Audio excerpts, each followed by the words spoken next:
Welcome to Evan's Legacy Financial Podcast. You know, there's a moment when staying costs more than leaving.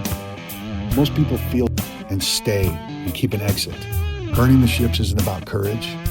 It's about removing retreat so that forward is the only option.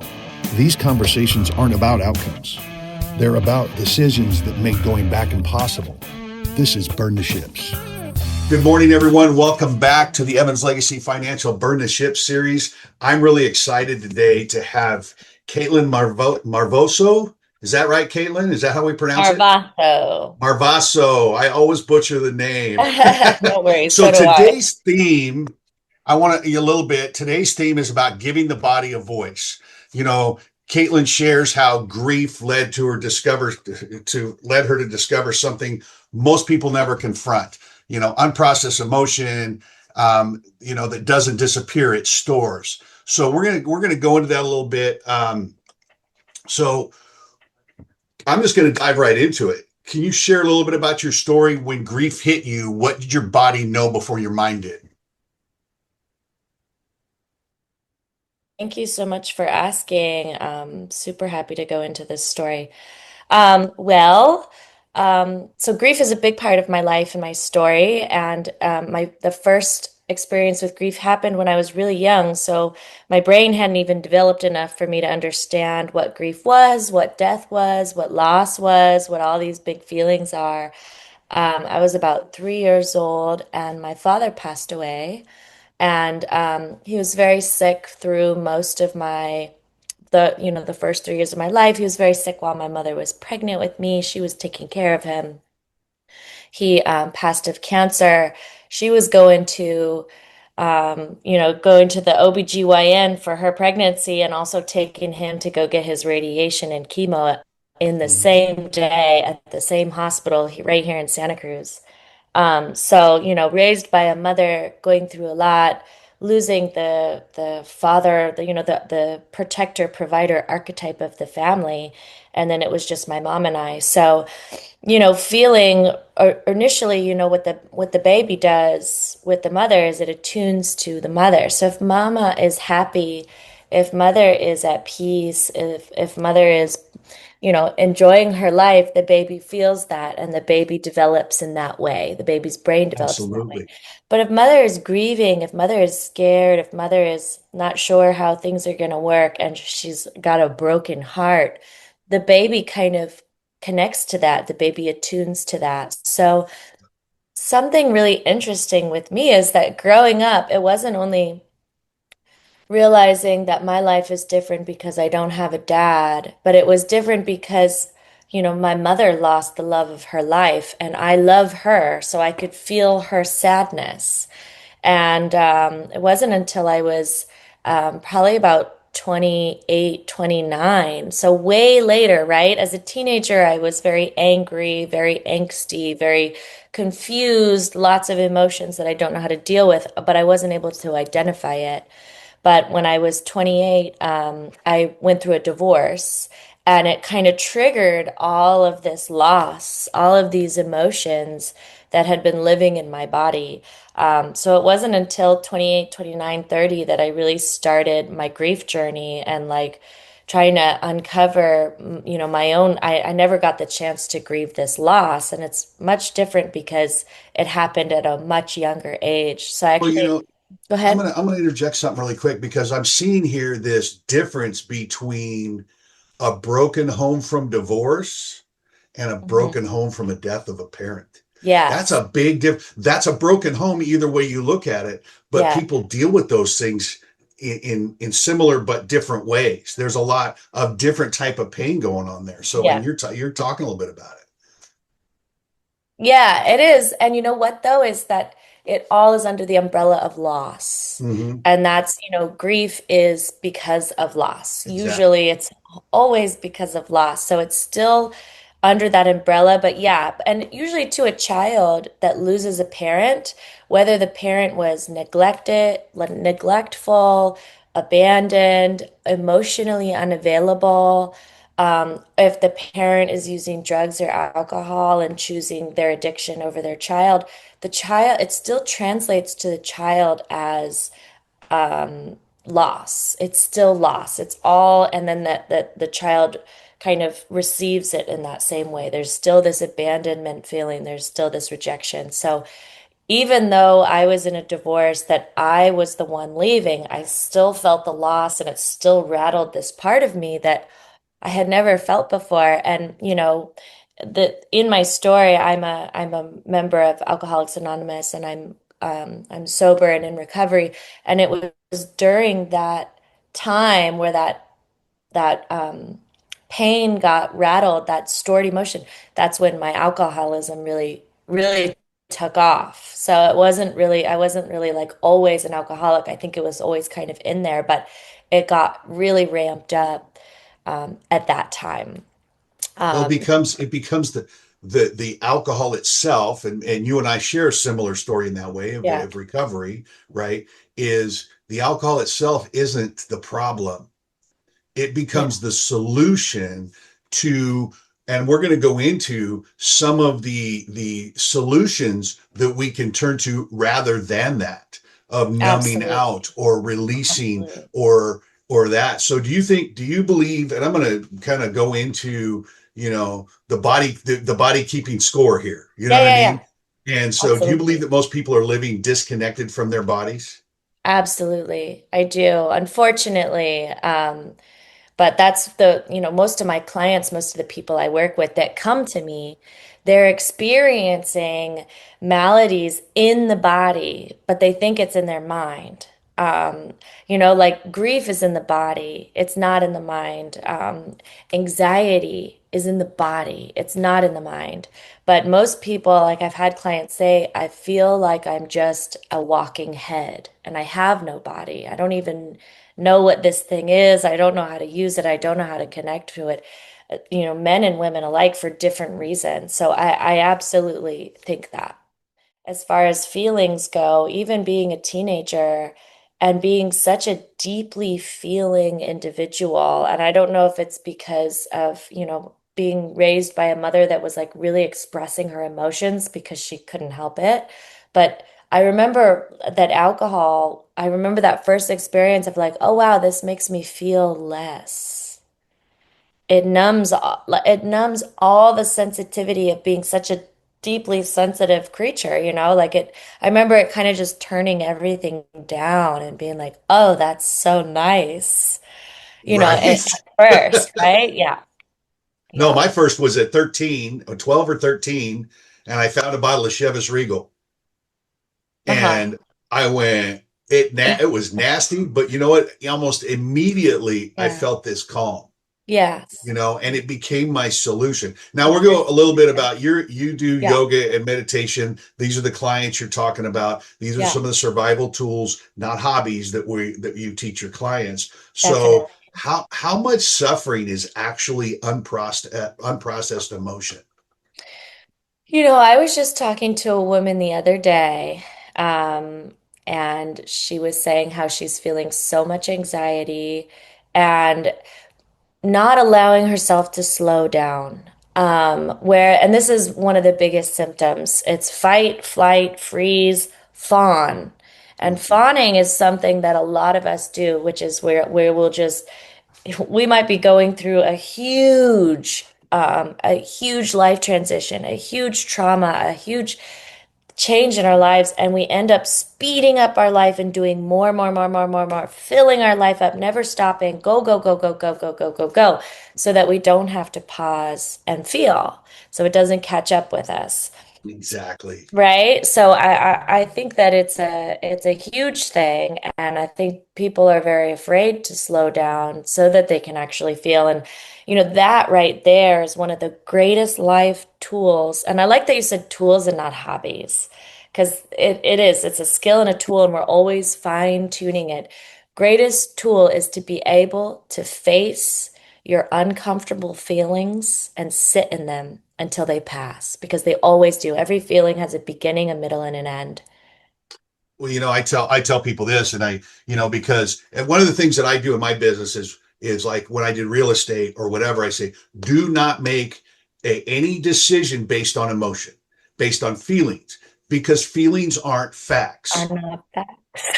Feelings are I not agree with facts. Those are feelings. Facts yeah, are facts, and they're yeah, separate, you yeah, know? And I yeah. love the fact that you bring that out here, and then so you talk about speeding up, and those are the people that are like, I'm fine, I'm good, I'm Fine, going. I'm fine. I'm And fine. what Yes. might their now they're saying they're fine. What might their body be saying? M- I'm heartbroken. I'm scared. I'm really angry. Mm. I don't I know what to do. I'm lost. I experienced Yeah. loss 5 times in 1 year, or 3, 4 times in 1 year. Wow. Well, not loss, but major emotional changes. Married, divorced, loss of a brother, and 2 major moves. Okay, so that's five. That's Wow. five That's major a things lot. in my life in 1 year. And what did I do? I didn't, at that point, I knew I was an alcoholic at that point, but I hid and I stuffed it and I did just what you said. I sped up my life and I started doing things that ended up not being the right things to do because I was doing it based off Yeah. emotion, not off Yes. of Yeah. feelings, not off of Yeah. the facts, Yeah. you Yeah. know? Yes. So you talk about talk therapy. Yeah. You Yep. talk Yeah. about that. And is talk therapy enough for deep trauma? Great question. Great question. And there's a simple answer, which I would say is no.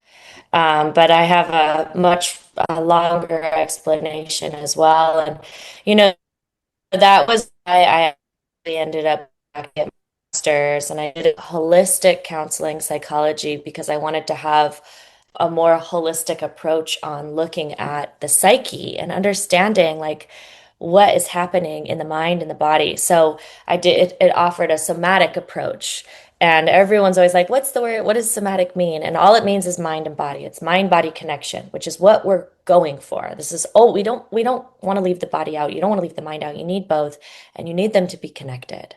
So the reason I went back was to kind of get a better explanation of what was happening in my body and that could better support my clients and my students because I was a dance and a yoga teacher for many years. And I would notice in my classes, especially if we did hip openers in different poses in yoga, sometimes women would have these emotional releases. And I started learning that, like, especially women hold a lot of trapped and stored emotion in the hips. So I started out as a talk therapist. I worked for 8 years as a marriage and family therapist in the Bay Area. And I specifically worked with women. I worked with some men as well, but my main area was helping women with like trauma from abuse, from sexual assault, from childhood abuse, things like that. And so I would get to a point in my work in talk therapy where you get to this theme that they're working on. That's the point in therapy is, I mean, there's a few different points, but one of them is you want to figure out what the narratives are that are going on, that are running people's minds. We're all running on our own narratives that either our parents gave to us, society gave to us, or we picked up and created ourselves. Some of the Right. narratives are true. Some of the narratives, like you said, are facts. And some of them are completely false, like, I'm not worthy of love. Or I'm not worthy of love unless I work really, really, really, really, really, really hard. And then I'm allowed to have love, right? So we identify these narratives that are running people's lives. And then this is where you have to get into the somatic work because you cannot think your way out of a narrative. You can't think your way into loving yourself. You can't think your way into um, releasing trauma or feeling free. Like I said, you have to feel it. You have to feel the love. You have to feel the freedom. You have to feel the forgiveness. That's funny that you say that because there's a mantra or a phrase that says you can't think your way into right living. You have Yeah. to live your way into right thinking. And I think Mm, that's what we're getting at here is we have to beautiful. live our way Beautiful. into the process of this. Once we live into it, Yes. it gets, yeah, I love that. and it Yeah, I goes love deeper that than too. that. It does go Wow. deeper than that. So yeah, so you get to a point where you're like, okay, we've made it to the narrative. You know what the so you're like reprogramming your neural pathways, right? That's what's really happening in cognitive behavioral therapy. Is you realize, okay, my brain goes this way. It says, you better work hard to get love, Well, and then what you're trying to do is create a new neural pathway that goes, no, I am enough. I am enough. So that's why people will have mantras or something. I am enough. I am enough. But still, you're doing all the heavy lifting in your brain, where if you were able to just drop in your body, and this is where like hypnotherapy works, this is breath work works, this is where like guided visualizations can bring you into your body and actually allow your body to experience in your cells, in your imagination, can actually experience, I am enough. I do feel loved. And it will change. It's such a like a shortcut to being able to make progress. Well, it's funny you say you just used a magic word, and that's change. And I Change. hear people all the time, I don't want to change. Don't try to change who I am. Don't let Hmm. anybody change who you are. Yeah. But lately, I've been on this kick about that's exactly what needs to happen with some Yeah. people. You need to change Yeah. who you are because, and I've got it written down here, stillness, staying where you're at, is sometimes much more dangerous than movement. Uh-huh. Uh-huh. Uh-huh. So, and you're taking that to a positioning level of yoga is not just meditation, but movement along with that, that opens up the body to be able Yeah. to allow that thought process to work, not just here, but within, correct? Yeah, yeah, yeah. You're right on. You're totally nailing it. And it's interesting because it's almost like stillness is the gateway into movement, into Right. change, into like actually seeing the picture change. But you have to get still first. You have to stop first. It's almost like step one, come to realize. You have to go, whoa, Mm-hmm. whoa, whoa. What I'm doing isn't working. My fawning, my fighting, my freezing, my running, it's not working. So you have to stop. And then there's something happened. And actually, when we met, when I spoke at the GFI event, uh, Right. I had to get the whole room to stop, right? We had to get them to stop, close their eyes, tap into their breath. And what's happening on a more biological level is you're moving them into their parasympathetic nervous system. You're moving them from maybe the limbic part of the brain that is where all the survival happens, where all the fight or flight. You're moving them into the cerebral cortex where they can imagine, where you can, visualize, where you can actually access the feeling of love. You don't Mm-hmm. access that in your survival mode. No. So you actually have to stop and get still and regulate the body. So then the body goes, okay, I am safe enough to dream, to imagine, to heal, right? You don't heal from survival. That's why, as a facilitator, I have to be someone that can create a safe space for the person to feel comfortable to do the healing, which is like Right. my main goal here is to provide safe spaces. So, we talk about in recovery stuff like that, safe spaces, and where people don't have to numb out, Yeah. where they don't have to become numb and shut everything out outside. And, you know, um, we talk about when someone stops numbing and starts Yeah. feeling, what happens there when somebody stops numbing and actually open. I've experienced it, so I know, but I want to hear it from Right? you. Me too. I mean, I think that is a universal thing for all people, right? That decide to stop running, but especially in recovery. It's a universal thing of like, whoa, there's so much to feel. And it can be overwhelming for people. And yes, I've experienced that. Well, I mean, I experience that on the daily, where I'm Right? like, No, it's oh, feeling so much today.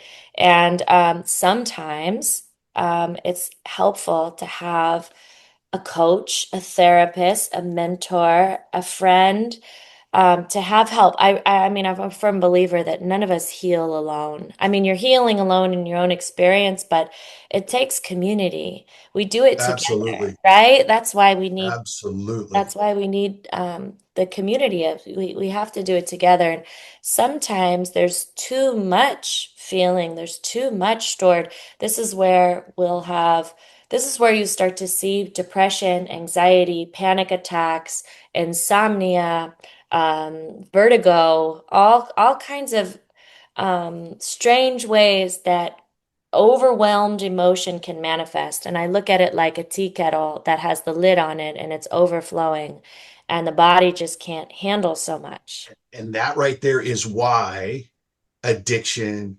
avoidance, things like that are so tied to unexpressed emotion. Yes, Because if yes. we don't let that out, it's a pressure cooker. Then it comes out in anger Oh, or yeah. fear Oh, or yeah. pain or Yeah. whatever. And Yeah. that's the cost of not releasing the actual pain that's in there. You Another know, thing you'll see too is that people will just completely shut down.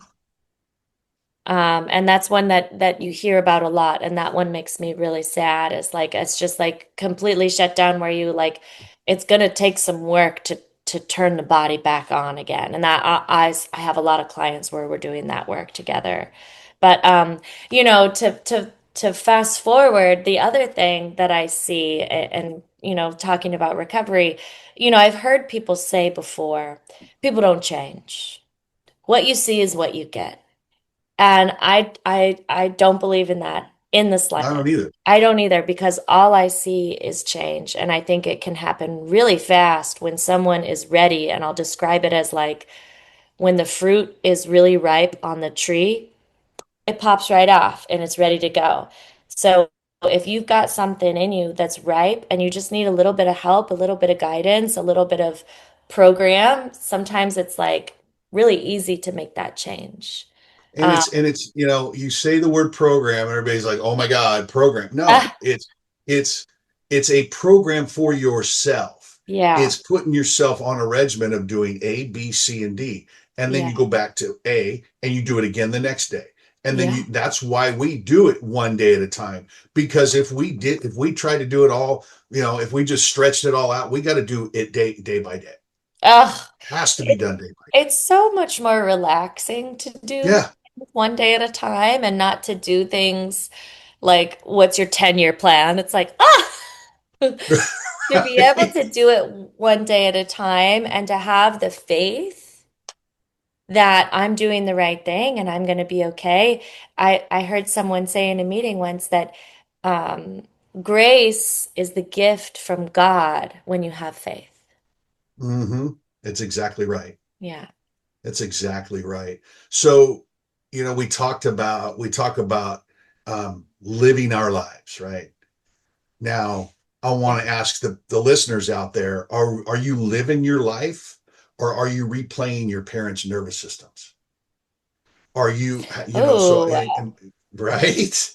So are we yeah. reliving our parents' learned behavior Yeah. and nervous system that we actually genetically inherited from them?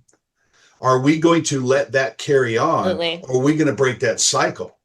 And so my question to you is how much anxiety is inherited?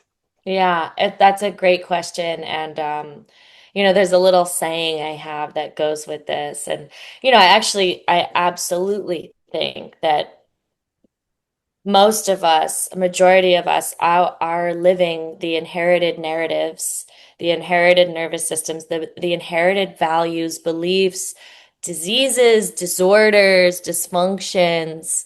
And I feel like you come to a point where you realize you have a choice, Mm-hmm. hopefully. And that's what a therapist or a coach or mentor can do too, is kind of mirror to you. You can choose, is this inherently you, or did you inherit this?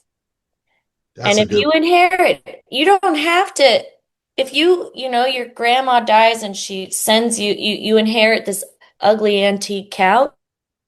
You can go, no, thank you. I don't want that couch in my house. Take it back. You can send it back. But just figuring out, what do you want to be inherently you? What are values that you actually are like, you know what, I want to use that. My mom taught me how to work hard. She taught me how to work hard. I watched her work hard. I'm grateful that I learned that from her. I keep that. My mom also taught me um, a lot about scarcity because she was scared. So she was like, no one's going to help you. You have to do it all yourself. I decided, you know what? I'm going to send that one back. And one of the things that we do in recovery, it's that step one, we realized, right, that it's the realization and the knowledge of what is going on and what you have going on that actually helps you release it, Yeah. Yeah. Yeah. right? Yes. So can somebody actually truly transform without confronting their family patterns? Ooh, it's a great question. And the answer is yes, absolutely. Do you mean confronting them like directly in person? Either or. I mean, take that. That's kind of a blanketed statement, either in Yeah. person or on your own, and saying nope, or I am going to take that, or I'm not. Just like you just said, Yeah. inherent, or inherited. Isn't that great? I love that. Yeah, Um, Yeah, absolutely. I've worked with a lot of clients where we get to the point where we're like working with the father wound, working with the mother wound, and like, the mother and the father are still alive. And the client is like, I want to talk to them. I want to bring this to them. And sometimes I caution that, or I make sure to share the whole picture is that, and this is, actually you can compare this to when you make an amends. You're not, you have to be detached from what the outcome is, right? You might not get the answer you want. You might not get the apology. If your parent is a narcissist, they're going to deny, they're going to that whatever has happened to you, and it might just be um, re-traumatizing and reopening the wound if you try to contact the parent that you haven't talked to in forever, or the ex-partner, or your child that you are away from. So I try to do as much work with the person without confronting the parent. okay, so I love what you're coming to the table with. I really do. So one of the things before we talk about actually burning the ships and healing, what does it mean to become an active participant in your healing? Mm, gosh, I love these questions. The first words that just came to my mind is willingness and action. Those are Willingness is a big deal. huge, huge. I mean, if you don't have it, there's nothing we can do. Right. There's nothing we can do. Um, and yeah, willingness is what opens the door for your own healing. And for a lot of people, willingness can come from desperation. It can come from being sick and tired of being sick and tired. It can come That's the from, gift of desperation. it's so wonderful. I love it. Yeah, that's why we call it a gift. I mean, and in recovery, we see so many people crawling, literally Knowledge. crawling through the door Yeah. saying, "Oh my God, help me because I'm miserable." And you Yeah. look at them, you say, "Good. Good. You're right where you're supposed to be because now Exactly. you're open." Yeah. You know Yes, what I you're mean? open. You're open. That's the word. Willingness opens the door. And then Hmm. without action, all you're doing is sitting in an open door. That's So right. there has to be action, and right action, and sometimes that requires guidance and support and suggestions from people that have already been where you are and can help you navigate. And this can be somebody that's not in the same demographic, the same income level, the same. It doesn't have to, but it's somebody who feels the same pain that you feel, Yeah. Yeah. right? Yeah. More words are coming. Absolutely. And that's such an intimate experience to be able to be felt by someone that knows what you're going through, or to feel someone. It's such a wonderful thing. And intimacy, that kind of intimacy is the killer for depression and isolation and disconnection and disassociation. That type of intimacy, being able to work with others in that way. Right. Right. So yeah, so willingness, action, humility. Um, the personal journey of self-healing is so humbling. It's the most humbling thing ever, and I think it's a wonderful thing to be humbled and to live your life in a humble way. And it's like it's almost kind of like you get stripped down. Like it's very vulnerable, very humbling, very naked. You're like being stripped down of all the things that actually don't matter. All the things that were Right? Oh my God, it doesn't matter. doesn't matter. Some of those things that people are worried about, it doesn't matter. Clinging on to, yeah. Yes. Clinging Yes. on to. The clinging and the attachment, that's what causes the suffering. So being able to like let go of all these things and go, wow, I actually don't need that. Wow, I actually don't need that. And then, as if we're talking in recovery, but just in life as well, I consider myself a very spiritual person. I'm not a religious person. I recognize religion. I don't follow one religion, but I do believe in God. I do believe in a power greater than myself. I do believe that we have a heartbeat that beats and we don't know how that works. It just beats, right? We do have a sunset and a sunrise every day. We have rainbows. Like, I believe in the mystical. And I believe that there's that if I can kind of surrender to this much more miraculous thing, or this miraculous thing that I am created out of, then I get the chance to kind of rebuild my life in in with God, and have that my life be rebuilt in in God's will instead of my will. And Right. Yeah. that's a wonderful thing. Yeah, years ago, about 7 years ago, I was down in Southern California, my old stomping grounds, and I'm carrying the weight of everything, all of my trouble, in and out of juvenile hall, in and out of jail. Wow. Spent, I think, from the time I was 8 to 18, I never spent more than 6 months out of a juvenile facility. Yeah. Okay. And I Wow. went back down there at 50 years old or 56 years old. And I decided I went to the store that started my first ride in a police car. And I walked up to the counter and I said, and I'm not doing this because I'm trying to pat me on the back or anything like that, but I'm doing this to show you how releasing it is. I Yeah. walked up to the counter and I go, I didn't even know if the same store owner, if it was the same corporation. I knew it was the same location. And I put $5 bill on the counter and I says, you know what? And it was some kid there. And I said, about 45 years ago, Wow. about 40 years ago, I stole candy from this store and I took a ride in a police car out this door. And I want to come back and I want to make that amends. I want to be able to just say, I apologize. I don't know if that covers the whatever, but he goes, well, I said, whatever you do with this $5 doesn't matter. I said, this Wow. isn't for you, it's for me. I says, I You're need to do free. this. And when I walked out of that door, God, I'm going to get all, but when I Oh, walked out of that door, it was like the burden that like those things that the cows carry yeah. that carry the load, the yoke Yes. fell inside Yeah. that door. When I walked out, I felt so much lighter.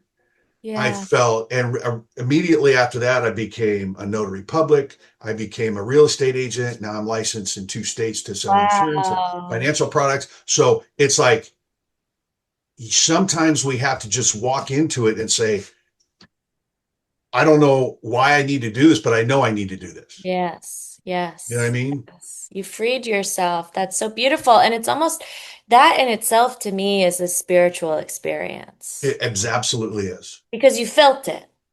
Oh, You I can't, felt it. you can't measure a spiritual experience. You can't, it's not tangible, but it's felt in the body, right? Mm-hmm. And there's nothing better than that feeling. So really quick, I want to shift gears a little bit about, Yeah. and this series is about burning the ships, and we're getting a little bit personal really quick. So you, Caitlin, when did you decide that you had to burn your ships for a new beginning? Great question. And There's, there's one initial time, but I feel like I've had to burn so many ships Exactly. in my lifetime. And I imagine that I'll be burning more, but I feel like I'm like definitely in my boat out in the water with a good navigation system now, if we're gonna go with a metaphor. But Right. I think that I burned the ship probably around 7 years ago, when I was working at an elementary school as a school counselor. And I was just fresh out of grad school, and I was still deeply struggling with alcoholism. I would just go home after work every night and drink a bottle of wine, and I was not really managing. I had been working at an elementary school and then a high school in East Oakland, and there was some really hard things happening at the school. And, seeing what teachers go through and what children are going through, especially in the urban areas of the East Bay. I didn't have a whole lot of coping because I would come home so burnt out with nothing left for myself. So reaching for the Right. bottle was like the easiest thing to do. And so yeah, I got to a point where I it became unmanageable. I couldn't do my job. I couldn't take care of my body. I couldn't do the things that I needed to do. And that's when I decided to take a pause, step back, and focus on my recovery. Awesome. That's Yeah. awesome. So what are some of the things you had to let go of personally or professionally at that point? Hold on, can we pause? Yeah. Okay. So you asked, what did I have to let go of? And the answer is everything. It Okay. really is. But it's taken me 7 years to let go of everything. Because I mean, in my first year of recovery, and I was just reflecting on this because I was speaking in a meeting earlier, and that first year of getting sober is so hard, so transformative, and so beautiful. And at first, it's really hard, right? Because you're like, I don't know how to do this. I don't know how to live in society. I don't know how to live in my body. I don't know how to live in my feelings without the solution, my only solution that I've had. Um, so learning how to live in life, live life on life's terms, learning how to have your emotions, learning how to reach out for help, learning how to have community, learning how to enjoy the activities of life without alcohol. It's so liberating. It's so hard at first, but it's so liberating. So much life opens up. And if you have a relationship to a power that's greater than you, if you believe in something bigger that's guiding you, it makes it so much easier. And like, instead of like life in black and white, right? Like go to work, come home, this is my solution. And, you're just kind of like this forever versus, seeing the world in technicolor, and that the possibilities are endless, and the things that I can feel won't drown me. I can just feel them, and I can share with other people, and I can feel what they feel, is a wonderful thing. So in that first year, I had to let go of, I let go as much as I could, and it just kind of presents itself of like, oh, I no longer do this. I no longer have those friends. I no longer go those places. And these are the things that I do now. And, fast forward 7 years later, I haven't stayed sober the whole time. I've come in and out. And where I'm at now with it, and when I say everything, I mean where I really live in the third step, and it's probably my favorite step. And it's just where you're constantly, okay, so let me give you an image. There's this picture of my plan versus God's plan. And my Hmm. plan is me holding one rose and going, look at this beautiful rose. God's plan is an entire wall of roses. All the walls, the ceiling, the floor, it's all roses.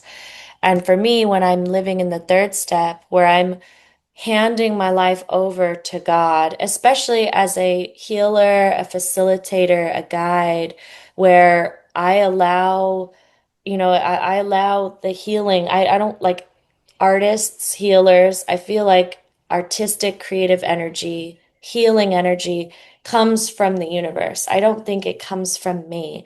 No. I get to step back and allow God to work through me.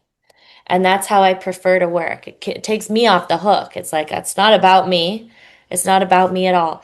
So I like to live my life that way. So that means one day at a time. I think today, how am I in my own will? How can I hand this over and, be living in God's will? So to answer your question, it's kind of like a daily practice of seeing, and you use the word burn, which is like, it's a beautiful word. It's like a daily practice of what I can hand over, what I don't need, what I can burn, what I can let go of, and then, bring it back to, the source of the divine of how I want to operate my life. So burning boats all day long. Yeah, and you know what? Because here's the thing about that, and I did this in it's been heard, but I'm going to say it again to maybe your audience is in 2025 as a realtor, I decided that that wasn't a fit for me. While there would maybe good money in it, we just opened a real estate division, and I could have used that and all this, but I'm like, no, I'm going to focus on my notary business and my financial services, and that's what I'm going to do. And I'm not going back to real estate. I'm Yeah. not turning, I gave that up along with some other things in my life that I gave up. I burned that when I stepped on the beachhead of full-time financial services. And Mm-hmm. now there's no turning back. It's fight or die. I mean, it's like I'm going forward. And it's like I tell this, I'm the quarterback, I have the ball and I'm going to the goal line. And if you're on my team, block for me and get out of my way. Yeah, that's That's where I'm at today. I love So, and I think that. I think that with you, I don't know if you have an answer to, is there a moment like that for you when you realize that you're not going back? Yeah, I think that I've had multiple moments like that, and I'm in a moment like that right now, actually. Um, and it takes me to this this experience, this lived experience of grace. And it's like where, when your life feels graceful, it's really regulating for your nervous system. And when you get used to your nervous system operating a certain way, where there's this certain level of calm that's your baseline, a lot of people's baseline is complete dysregulation, chaos, Mm-hmm. disorder, fear, and that's their baseline. That's what they're used to operating at. So I've gotten myself to a place where um, feeling regulated and secure is my baseline. And that's all because of the work I do, the program, the way I live, my spirituality. And I don't think I would be able to go back to now that I'm operating at this on this system. If we think about like a computer, I've updated. You don't really down date. So I feel like that this is the state that I want to be in, and I actually don't feel like I know how to be in another state, or it would be so recognizable, or even being in the presence of chaos or around someone in chaos, it's so recognizable. And that just comes from practice. It comes Yeah. from practice of regulating the nervous system. Yeah. So Yeah. I'm gonna kind of bring this to a close a little bit. And Sure. you said something, and it talks about it here. Have you? And I'm gonna plug a book because it changed my life. The Untethered Soul. That's I a don't know great if book. that is an amazing book of the Great book. embodiment of your thoughts not being who you are. It's Yes. like this cup is contains my thoughts, not Yes. who I am, Yes. but lids closed. It's right Yes. until I do this and partake in those thoughts. I don't have to even be there. I Not don't even, have to live in that. not at all. So if somebody listening right now as we close, living in their head and avoiding their body, what would you challenge them to do this week? Living in their head and avoiding their body, or also maybe experiencing messages from the body, but trying to solve it in the head. A lot of the time, uh, going back is the body needs the stillness to bring your consciousness, your awareness into your body. So it's almost like giving your mind a chance to turn off a little bit, which is Mhm. really, really, really hard for a lot of people, right? And it doesn't even need to be meditation. It can just be a few rounds of deep breathing to intentionally, mindfully bringing your awareness into your body. The very first thing I tell clients and what I do in my work is like to just check in with the body and see how are you doing? And that can be like, that gets into more inner child work, is how is the younger version of you feeling? Most of the time, if you're feeling some kind of way in your head and you're feeling anxious in your body, it's because the body's not feeling safe, or it just needs some kind of soothing. It needs some awareness. It needs some attention. Think about a little kid. All kids want is attention. They want you to look at them. They want you to pay attention to them. They want you to play with them. So the body needs that too. So Right. if I'm feeling that kind of way sometimes, I'll take a few deep breaths. I'll put my hand on my heart to make contact with my body, and I'll just go, "You're okay. We're okay. I know there's a lot going on in the world. I know that there's a lot of uncertainty, but I'm with you and you're okay." Just to feel that autonomy, that somatic autonomy, mind and body, we're together, we're one. I'm not going to abandon you. Wow, Um, that right there on a daily on a could daily. be life changing, and I Yeah. can feel it. I I'm mean, with you. seriously. Yeah. Yeah. So let me know, let me say this. I want you to kind of give me a plug. Tell me how people can get a hold of you, how people can use your and I'll put it in the comment section under Thank this you. episode, but where can they reach you? How can they get a hold of you? Yeah, I have a website. It's caitlinmarvaso.com, www.caitlinmarvaso.com. There's a link in there if you want to book sessions with me. I'm currently doing remote one-on-one sessions. I have groups that I lead. I do workshops, I do retreats, but that would be the best way, is to just check out my website, and then you can do one-on-ones with me there. Caitlin, man, this has been amazing, and I knew it was going to be when I met you at the conference over in Monterey, and it was like, yeah, I gotta step up and have you on here. This has been great, and I Thank know you. that those that are listening, pass it on, because there's somebody out there that's listening that needs to hear what Caitlin has to say. Thank Okay, you so again, much. thank you for coming in. Thank you for taking the time. My pleasure. This was great. Thanks for having me. Thanks for tuning into the Evans Legacy Financial Podcast. If you got value from today's episode, share it with someone who needs to hear it. Don't forget to subscribe and follow us for more real conversations that move the needle in life and business. Until next time, keep building, keep growing, and never stop chasing what matters.